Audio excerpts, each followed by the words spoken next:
the B-1B Lancer. The men call it the Bone. The B-1B bomber is 146 feet long, weighs approximately 440,000 pounds fully loaded, and can reach supersonic speeds of Mach 1.2.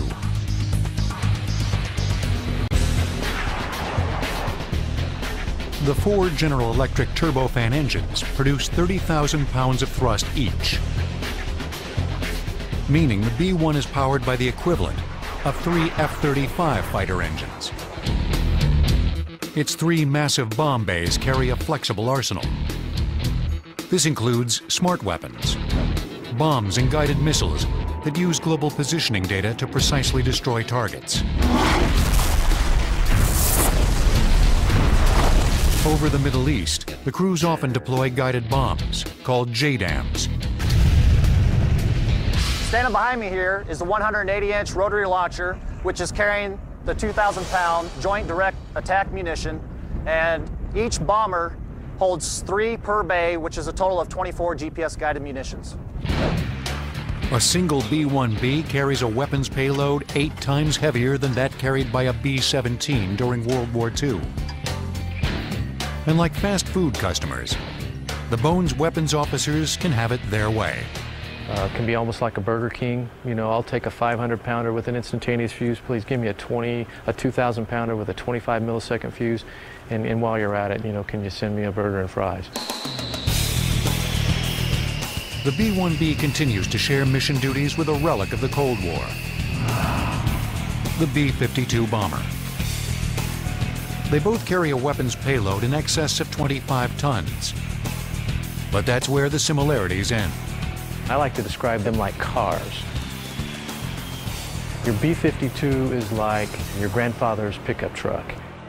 It's old, it's reliable, and it carries just about anything you can imagine to carry. The B-1 is the muscle car of the bomber force. It has power, it has speed, and it has a huge payload capability. The B-1B can trace its muscle car beginnings to the early 1970s.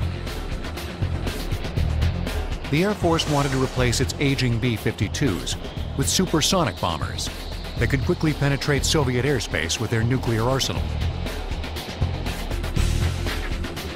But since many politicians believed America's intercontinental ballistic missile program was a sufficient deterrent to the Soviets, they were convinced the proposed B-1A bomber was a colossal waste of money.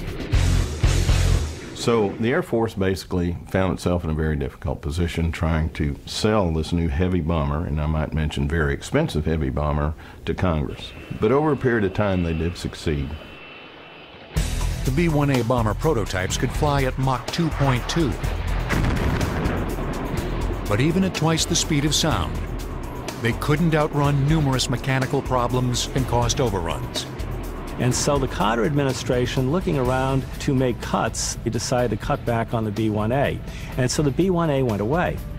Now, what people recognize is that the B-1A was really too good to go away.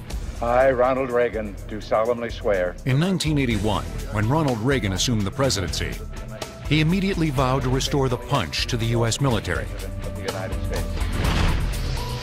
That included reviving the B-1 program. Renamed the B-1B, a single bomber could deliver a payload of 24 B-61 nuclear bombs with a destructive capacity nearly 500 times that of the Hiroshima blast. But when the new bomber entered service in the late 1980s, it faced a sudden identity crisis.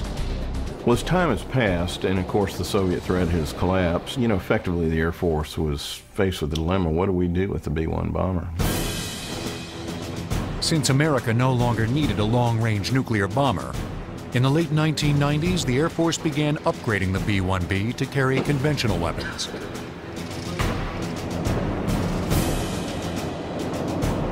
Over the past decade, the retooled B-1B has become a workhorse of the U.S. bomber fleet.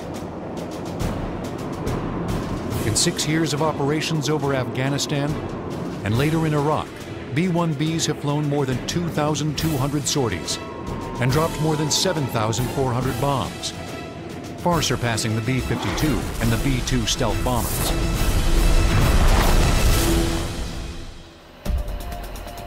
But the B-1B's greatest weapon may be its extreme agility, meaning the crews can sometimes avoid using bombs and still make a major impact on hostile forces below. They sometimes buzz the enemy by streaking at supersonic speeds as low as 200 feet off the ground. The sonic effect of the B-1B engines on the human ear is similar to a large conventional bomb blast. The key to this highly dangerous flight path is the bomber's autopilot. It employs a system called TF, or terrain following. When TF is engaged, the aircraft's radar scans forward up to 10 miles to create a map of the terrain. The plane uses the map to skim above the contours of the terrain without input from the pilot. Crews often use this low-level ground-hugging feature to awesome effect. Well, a show of force is really just to say, we're here, and a lot of times you can disperse the enemy or scare them into hiding and run them off before we have to use any kinetic tools, like a weapon. Collateral damage is very, very important to us, and we minimize that to the maximum extent. Whether it's a show force sortie or a tactical bomb strike, the B-1B pushes the limits of what a bomber can accomplish. Its capabilities make it extreme, the power makes it extreme, its flexibility makes it extreme. And if I were an enemy of the United States, the last thing I'd want to see is a B-1 coming at me.